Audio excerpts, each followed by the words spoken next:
వెళ్ళిపోతారు బండి.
Welcome to our channel. నేను మీ పులిపాటి. ఇప్పుడు మనం ప్రస్తుతం భద్రాద్రి కొత్తగూడెం జిల్లా అశ్వాపురం మండలం గొందిగూడెం నుంచి లోపలికి మన్బోతులగూడెం అనే గ్రామం ఉంది. ఇది చాలా డీప్ ఫారెస్ట్ లో ఉంది. దాదాపు అశ్వాపురం నుండి 20 కిలోమీటర్లు ఉంటుంది. ఈ దాదాపు 7-8 వాగులు వంకలు దాటి నీళ్ళలో 2 వీలర్ రావడం కూడా చాలా కష్టంగా ఉంది. ఒక 20 కిలోమీటర్లు ఉంటుంది. ఈ మన్బోతులగూడెం అనే గ్రామం దాదాపు 1932లో ఏర్పడ్డదని ఇక్కడ స్థానికులు చెప్తుంటే విన్నాము. అసలు ఈ గ్రామం ఏంటిది, ఇక్కడ ఎంత జనాభా ఉన్నారు, ఇక్కడ పిల్లలు స్కూల్ కానీ ప్రభుత్వ పథకాలు అందుతున్నాయా లేదా, అసలు ఇక్కడ ఎన్నిళ్ళు ఉన్నాయి, వీళ్ళ జీవన నేపథ్యం ఏంటి, వీళ్ళ అంటే డైలీ ఏం పని చేస్తారు, వీళ్ళు అంటే మార్కెట్కి వెళ్ళి సెంటర్కి వెళ్ళి ఏమైనా తెచ్చుకుంటారా, లేకపోతే వీళ్ళకి కావాల్సిన తినుబండారాలు పదార్థాలు ఆహార పదార్థాలు వీళ్ళు ఇక్కడే పండించుకుంటారా, తదితర విషయాలన్నీ ఇక్కడ గ్రామ పెద్ద ఉన్నత విద్యావంతుడు శివాజీ గారు ఉన్నారు. నమస్తే శివాజీ గారు. నమస్తే అండి. చెప్పండి సార్, ఏంటిది అసలు ఈ గ్రామం ఇంత దూరం ఉంది, ఇక్కడ ప్రజల జీవన శైలి ఎలాంటిది, ముందు మీ గురించి చెప్పండి. నా పేరు ఏనిక శివాజీ. నేను వ్యవసాయం చేస్తున్నాను. ఇక్కడ జీవన శైలి అంటే ఏదైనా కానీ ఇక్కడ స్థానికంగా దొరికే వస్తువులతోటి గ్రామస్తులు జీవనం కొనసాగిస్తారు. ఏదైనా అవసరాల కోసం సుదూర ప్రాంతం నుంచి నడిచి కాలినడకన వెళ్ళి వాళ్ళకి కావాల్సిన సామాన్లు నెలకి సరిపడా సామాన్లు ఒకసారి తెచ్చుకుంటారు. కాలినడకన వెళ్ళాల్సి వస్తుంది. ఇప్పుడు దేనికైనా మీరు అటు వెళ్తేనే సెంటర్ కి వెళ్ళాల్సి అటు వెళ్తేనే మనకి సరుకులు ఇక్కడ తెచ్చుకుంటాం. మరి ఇక్కడ విద్య ఎలా ఉందండి? ఇక్కడ విద్య అంటే ఉపాధ్యాయుడు ఉన్నా కానీ ఈ వర్షాకాలం అతను రాక వాలంటీర్ పెట్టి నడిపిస్తున్నారు. వాలంటీర్ రోడ్డు కూడా దాదాపు 15 కిలోమీటర్లు ఉంది. దాదాపు నేనే 4-5 వాగులు అంటే అవును. నాకు తెలిసి 4-5 వాగులు దాటి ఇక ఇంతమంది నీళ్ళలో నడిచి వచ్చాను, తడుచుకుంటూ వచ్చాం. అవునండి. బండ్లు రాలి ఈ టైంలోనే బండ్లు రాలేని పరిస్థితి. అవును. వర్షాకాలం అంటే ఇబ్బంది. ప్రభుత్వ పథకాలు ఎలా ఉన్నాయి, అందుతున్నాయి? ప్రభుత్వ పథకాలంటే ప్రభుత్వ పథకాలు సంక్షేమ పథకాలు అయితే అందుతున్నాయి. కానీ వేరే పథకాలు వేరే అంటే అంటే మనకి కావలసిన మౌలిక సదుపాయాలు కల్పించడంలో ఎన్ని ప్రభుత్వాలు మారినా కానీ అభివృద్ధి అనేది జరగటం. అంటే మీ ఊరి సమస్య ఇప్పుడు ఎలక్షన్స్ ముందు ఎమ్మెల్యే వాళ్ళు స్థానిక ప్రజాప్రతినిధులు మీ దగ్గరికి వస్తారు కదా, ఓట్లు అడగడానికి వస్తారు, మీకు కొన్ని హామీలు ఇస్తారు. అయితే మనకి ఆ ఓట్లప్పుడు ప్రతి ఒక్కరు మేము రోడ్డు వేస్తాం, మీ గ్రామానికి అన్ని సదుపాయాలు కల్పిస్తామంటారు. కానీ అది జాప్యం జరుగుతూనే ఉన్నది. గత ప్రభుత్వంలో రేఖాంతారావు గారు రోడ్డు శాంక్షన్ చేశారు 12 కోట్లతోటి. కానీ అది ఫారెస్ట్ క్లియరెన్స్ లేక అవి ఆ నిధులు అట్లే ఉన్నాయి. అంటే ఫారెస్ట్ క్లియరెన్స్ ఉండదు అని తెలిసి చేశారా, లేకపోతే? ఫారెస్ట్ క్లియరెన్స్ అన్నది కొంచెం టైం పడుతుందని తెలుసు. కాకపోతే మన కలెక్టర్ ద్వారా ఒక 2 హెక్టార్లకి పర్మిషన్ ఉంటుందని కలవట్లు ముందు కట్టిద్దాం, తర్వాత రోడ్డు అనేది తర్వాత ఆ గెజిట్ మ్యాప్ లో ఉంటే వస్తుంది, లేకపోతే మాత్రం కొద్దిగా టైం పడుతుందని చెప్పి. మరి అప్పటిదాకైనా ఇప్పుడు తాత్కాలిక రోడ్లు వేయడానికైనా కొంచెం గ్రావెల్ అన్నా పోయడానికి కూడా అవకాశం లేదండి మీకు? అది ఉంటది గవర్నమెంట్ తెలుసుకుంటే. గ్రావెల్ రోడ్డు కూడా మేము ఇంటికి కొద్ది చందాలు వేసుకొని మా సొంతంగా పోయించుకున్నాం. రోడ్డు కూడా 75 కుటుంబాలు మడిసిగా 500 చొప్పున డబ్బులు వేసుకొని మేమే ట్రాక్టర్లు జేసీబీ మాట్లాడుకొని గుంతలు కాడ పూడ్చుకున్నాడు. లేకపోతే మా పండిన పంట ట్రాన్స్పోర్ట్ చేయాలంటే వేరే ఊరికి తీసుకుపోవాలి కదా, ఇంటికి ఒకలా వెళ్ళి ఆ రోజంతా కష్టం చేసి ఎక్కడైతే గుంటలు ఉన్నాయో వాటిని పూడ్చి మా సరుకుల్ని అవతల దాటియాలి మేము పండించిన పంటని. అంటే పండించిన కష్టపడి పండించిన పంటను కూడా మీరు అమ్ముకోవడానికి కూడా అవకాశం లేదు. శ్రమాదానం లేక చేసి ఆ రోడ్డుని మేమే బాగా చేయించుకున్నాం. మరి మీ దగ్గరికి ఇప్పుడు సర్పంచులు కానీ, ఎంపీటీసీలు, జడ్పీటీసీలు, ఎమ్మెల్యేలు వీళ్ళు ఎలక్షన్లో తప్ప మిగతా టైంలో రారా? ఈ ఎలక్షన్లప్పుడే వస్తారు, వచ్చి మీకు అది చేస్తాం ఇది చేస్తాం అంటారు. అయితే మాది కొత్తగా రీసెంట్ గా పంచాయతీ ఏర్పడ్డది. ఆ పంచాయతీ 550 పాపులేషన్ అయితే 190 మాత్రమే జనాభా పంచాయతీగా డివైడ్ చేశారు అన్నట్టు. దాంట్లో అసలు ఫండ్స్ అన్నది గ్రామ పంచాయతీకి వచ్చేటి 20,000. ఆ 20,000 ట్రాక్టర్ ఈఎంఐ 14,500. తర్వాత మల్టీపర్పస్ వర్కర్ కి 9,500. అది వచ్చే గ్రామ పంచాయతీ అమౌంట్ ట్రాక్టర్ ఈఎంఐ కూడా సరిపోలేదు. వీధి లైట్లు లేవు, బ్లీచింగ్ పౌడర్ లేవు, అసలు అభివృద్ధి అనేది జరగదు. మరి మీరు ఎమ్మెల్యే గారి దృష్టికి తీసుకెళ్ళాం. ఒకసారి పాపులేషన్ తప్పు పడితే మళ్ళీ ఆ పాపులేషన్ అయ్యేసేపు 2026 ఎట్లా ఉన్నదన్నారు పాపులేషన్ అంతసేపు. అసలు ఎంత మంది ఉన్నారు? 540. 540 మంది ఉన్నారు. ఇప్పుడు 2011 జనాభా లెక్కల ప్రకారం. ఇప్పుడు ఎంత మంది ఉన్నారు? ఇప్పుడు 713 ఉంది. పంచాయతీ మొత్తమా? పంచాయతీ మొత్తం వేములూరు, మనబోతలగూడెం 2 గ్రామాలు కలిపి ఒక పంచాయతీగా ఏర్పాటు చేశారు. అంటే ఈ సరౌండింగ్స్ ఇంకా ఇది మనబోతలగూడెం ఇంకా పైకి ఓన్లీ మనబోతలగూడెం కింద వేములూరు గ్రామం. స్టార్టింగ్ వచ్చేటప్పుడు రైట్ సైడ్ వేములూరు, 4-5 అక్కడ వేములూరు, మనబోతలగూడెం కాలువకు ముందు ఉంది. అవునండి. ఈ 2 ఊర్లు కలిపి ఒక పంచాయతీ. అంటే ఇక్కడ ఎక్కువ ఎవరు ఆదివాసీలే ఉంటారా? ఇంకెవరు? మొత్తం ఆదివాసీలే, ట్రైబ్స్ అందరూ. మొత్తం ట్రైబ్స్. మొత్తం వీళ్ళ వర్క్ ఏంటి ప్రధానంగా? వీళ్ళ జీవనోపాధి వ్యవసాయం, పోడి వ్యవసాయం.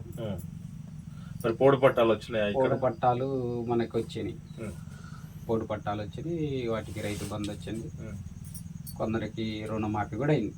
అలాంటి పథకాలు సంక్షేమ పథకాలు అందుతున్నాయి. మౌలిక వసతులు అయితే అందటం లేదు. మౌలిక వసతులు అందటం లేదు. విద్యా, వైద్యం, ఉపాధి అవి అందటం లేదు. ఉపాధి విషయంలో అయితే ఈజీఎస్ పథకం ద్వారా ఉపాధి హామీ అయితే ఏదో ఊర్లోనే చేసుకుంటున్నారు. అధికారులు వస్తారండి మీ దగ్గరికి? మరి అధికారులు అంటే మనకి వర్షాకాలం రాలి అధికారులు. వర్షాకాలం ఇప్పుడు మరి హెల్త్ మెడికల్ డిపార్ట్మెంట్ వాళ్ళు మలేరియా కేసులు వచ్చినప్పుడు హెల్త్ వాళ్ళు క్యాంపు పెడతారు. Yearly 1 time 2 times. ఇప్పుడు రహదారి సౌకర్యం బాగోలేదు కదా, అవును. ఎవరికైనా ఏదైనా ఇప్పుడు మీరు మొత్తం లేస్తే చేలల్లోనే ఉంటారు పొద్దున్న నుంచి అవును. పొద్దుపోయేదాకా. ఉమ్. ఎవరికైనా ఏదైనా అనుకోని విధంగా పురుగు పూస కరిస్తే పరిస్థితి ఏంటి? ఇక వాళ్ళు ఇక దేవుడి మీద భారం పెట్టి హాస్పిటల్కి పోవాలంటే ఇక మంచం కట్టుకొని వాగులు దాటి వెళ్ళాల్సిందే. మంచి ఇప్పటికి ఈ రోజులలో కూడా ఈ రోజులలో కూడా అలాగే మంచాలు ఉంది. గర్భిణీ స్త్రీలు అలాగనే చూస్తున్నారు కదా ప్రజలారా. అభివృద్ధి చెందుతున్న భారతదేశంలో అభివృద్ధి చెందుతున్న తెలంగాణ నిధులు నియామకాలు అనే పేరుతో 2014 నుంచి తెలంగాణ సపరేట్ అయినాక ఇప్పటికి 1932 నైజాం కాలంలో ఏర్పడ్డ గ్రామం ఇది. ఇప్పటికీ అభివృద్ధికి నోచుకోకుండా గర్భిణీ స్త్రీలు కానీ ఎవరైనా పురుగు పూసి రోగాలు వస్తే వాళ్ళని మంచాలు కట్టుకొని జట్టిల మీద వాగులు దాటుకుంటా తీసుకుపోయి దుర్భర పరిస్థితుల్లో ఉన్నాం. ఆలోచించండి, మనం ఎక్కడున్నాం సమాజంలో, ఎటుపోతుంది ఈ సమాజం? ముందుకెళ్తున్నామా? అభివృద్ధి పదంలో ఉన్నామా? కాగితాలకే పరిమితమైందా మన అభివృద్ధి? చూద్దాం. ఈ పెద్ద మనిషిని ఇంకా కొంతమందిని తీసుకొని ఒకసారి ఈ ఊళ్ళో ఇంకా కొంచెం ముందుకెళ్దాం, 4 ఇళ్ళు తిరుగుదాం, వాళ్ళ జీవన శైలి ఎలా ఉంది ఏంటనేది తెలుసుకుందాం. ఈ ఊరు పెద్ద మనిషి చిలకమ్మ గారు మనతో మాట్లాడటానికి సిద్ధంగా ఉన్నారు. వారిని అడిగి ఈ ఊరికి సంబంధించిన మరికొన్ని విషయాలు తెలుసుకుందాం. నమస్తే అమ్మా. నమస్తే సార్. అమ్మ చెప్పండి అమ్మా, ఈ ఊరు సార్ అప్పటి నుంచి మేము ఇప్పటికి మా చేతులు దింపదు, ఎవరికి చేతులు తాత ముత్తలు కానించి మా మామ వాళ్ళు చనిపోయిన కాంచి ఇక్కడే ఉంటాము. ఈ రోజుకి ఆ రోజుకు మాకు ఇంతవరకు ఎప్పుడు వచ్చారు ఇక్కడికి? మేము ఇప్పటికి మా మామ ఉన్నప్పుడే, మా అత్తమామలు ఉన్నప్పుడే వచ్చాము. మీ వయసు ఎంత ఉంటదమ్మా? మా వయసు ఇప్పుడు 60 ఉంటుంది. 60. మీ అత్తమామలు ఉన్నప్పుడే మీరు వచ్చినాము కానీ మేము ఇంతవరకు అయితే మాకు ఆ రోజులల్లా ఇప్పుడన్నా కొంచెం పంపులు ఉన్నాయి కానీ అప్పుడు మేము తోగులల్లా నీళ్లు తెచ్చి ఒక కుండ తెచ్చి మరి అట్లే గబిటించుకుంటూ ఉండేటాం నీళ్ళు. ఆ నీళ్ళతోనే ఇప్ప పూలు, ఈ జొన్న గటక, మొక్కజొన్నలు పండితే ఇవే తినుకుంటా అట్లనే మేము నివసించుకుంటున్నాం. ఈ రోజుకి ఆ రోజుకి కాలినటకే కానీ ఈ రోజుకి మాకు ఇంతవరకు ఒక రోడ్డు సంబంధం లేదు. మేము ఇంతవరకు మా కష్టాలు అయితే ఒడ్డెక్కలేదు. ఆ టయానికి మళ్ళీ ఓట్లు వేసే టయానికి ఎక్కడెక్కడి నుంచో వస్తారు, వచ్చి మరి మమ్మీని అదమ్మా ఇదమ్మా మీరు అది చేస్తాం ఇది చేస్తాం అంటే మేము ఉరికిపోయి ఓటు వేయటమే కానీ మా ఓట్ల గురించి తీసుకెళ్తారు కానీ వాళ్ళ తర్వాత మమ్మల్ని పట్టించుకుంటూ అయితే ఎవరు లేరు.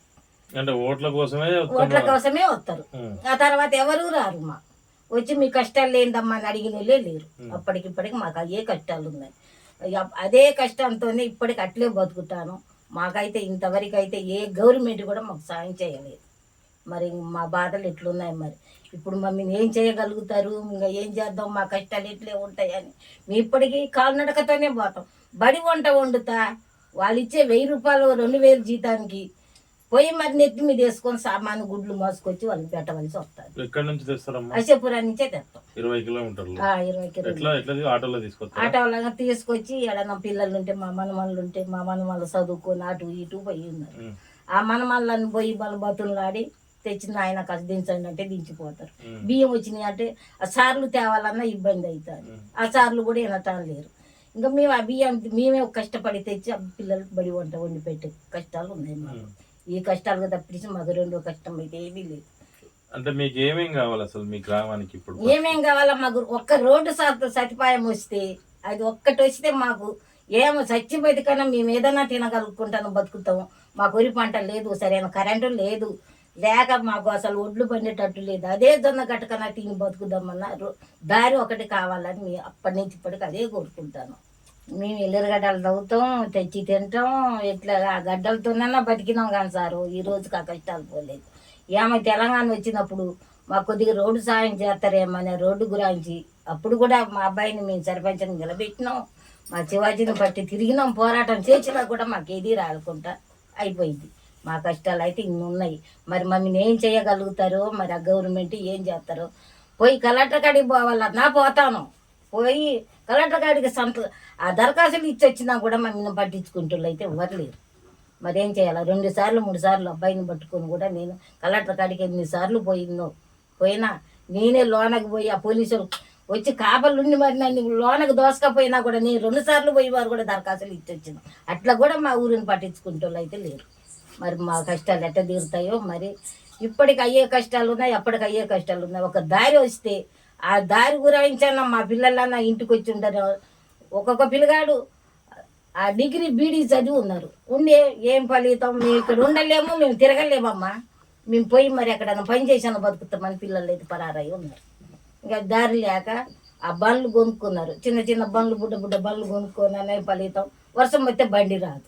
బండి రాక ఇంకా వాళ్ళు అటే ఉంటారు. మనగురు ఏదో ఒక పని చేయటం, వాళ్ళు పూట గడుపు వాళ్ళు గడుపుతారు.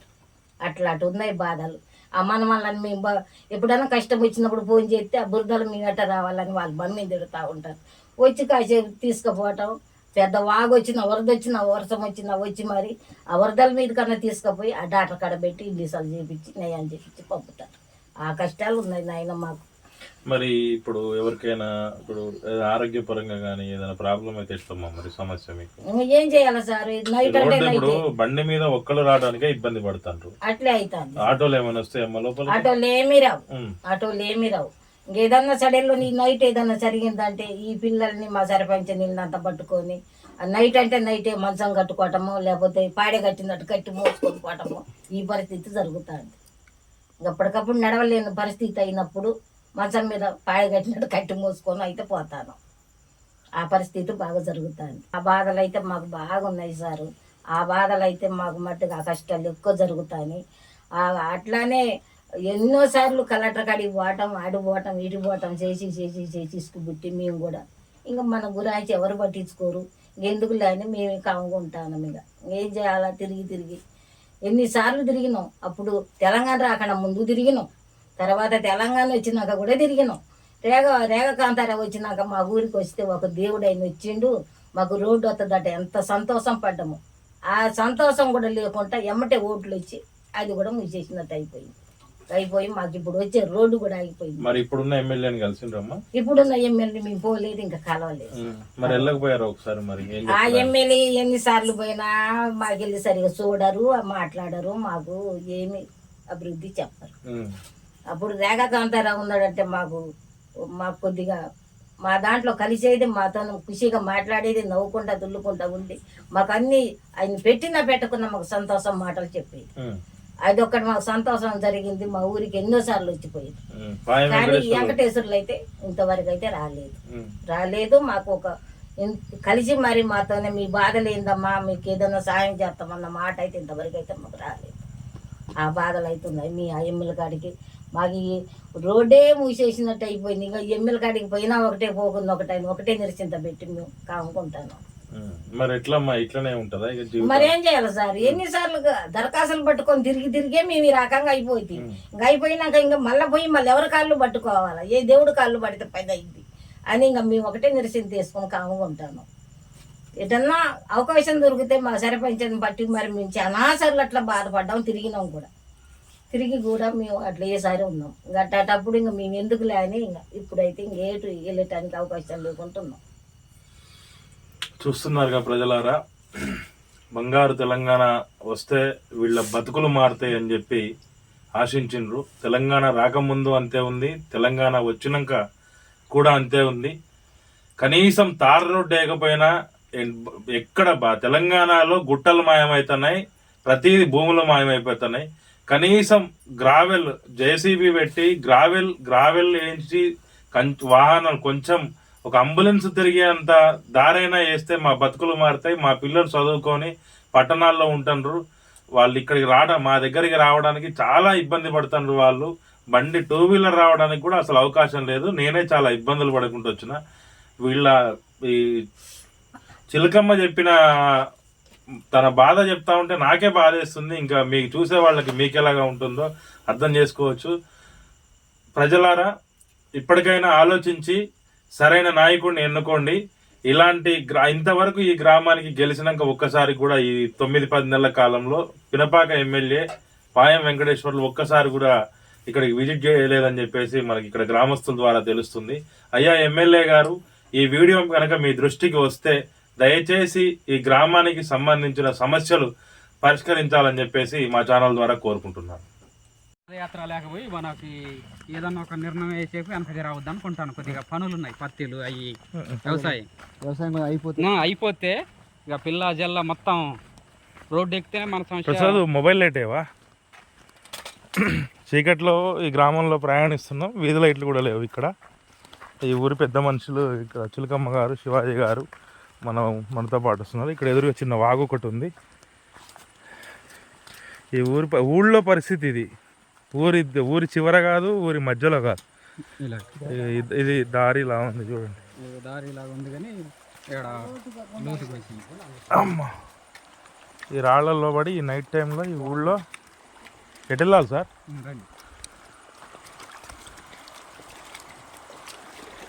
మొత్తం రాళ్ళే ఉన్నాయి, నీళ్ళని.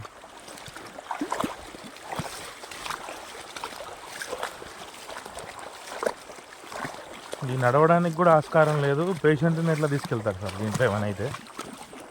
శివాజీ గారు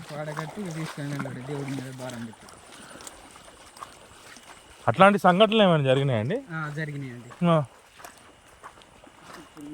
ఒకసారి భార్య భర్త ఇద్దరు కూడా పెట్టుకొని పాయిజన్ తీసుకుంటే ఇక మేమే తీసుకొని వెళ్ళాం. ఒక గంట ముందు వచ్చినట్లయితే బతుకున్నాం. అప్పటికి వాగులు అవన్నీ దాటపాలకి టైం ఓవర్ టైం అయితే 2 గంటలు దాటి చిల్లిన బాటిల్ ఎక్కుంది మరణించి.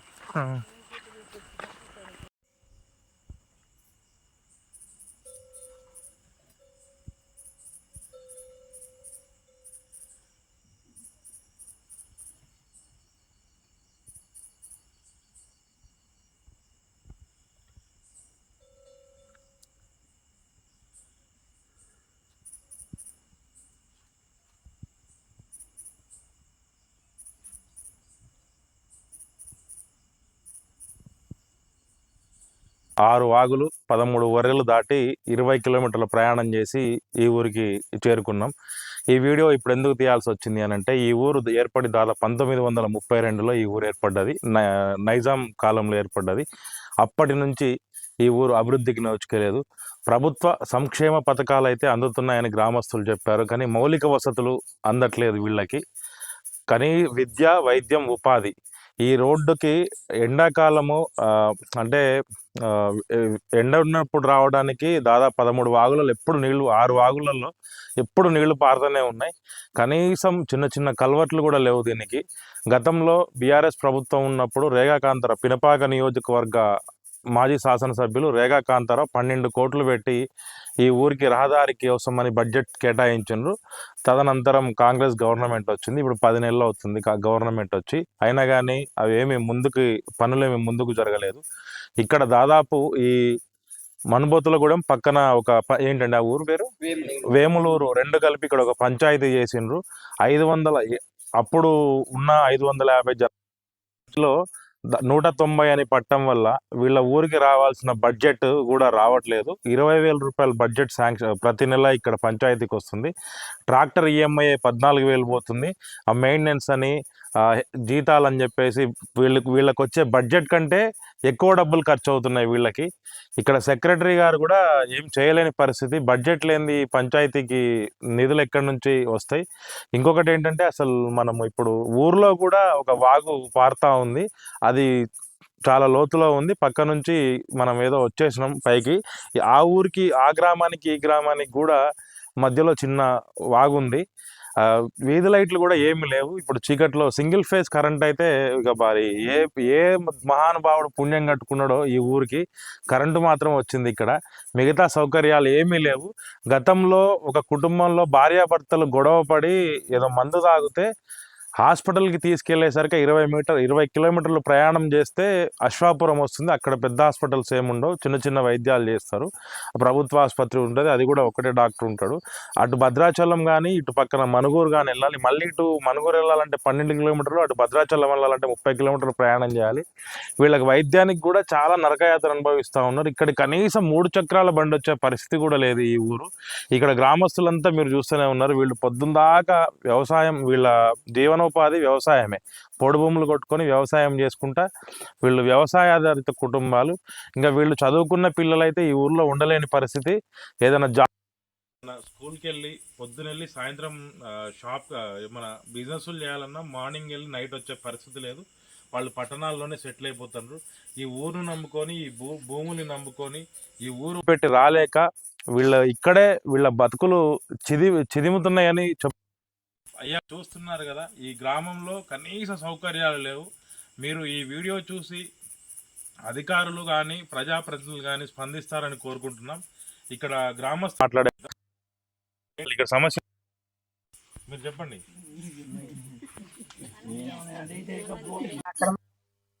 చెప్పండి అన్న, ఈ ఊరు గురించి చెప్పండి. మా ఊరు పరిస్థితి అంటే రోడ్డే చాలా ఇబ్బందిగా ఉంది.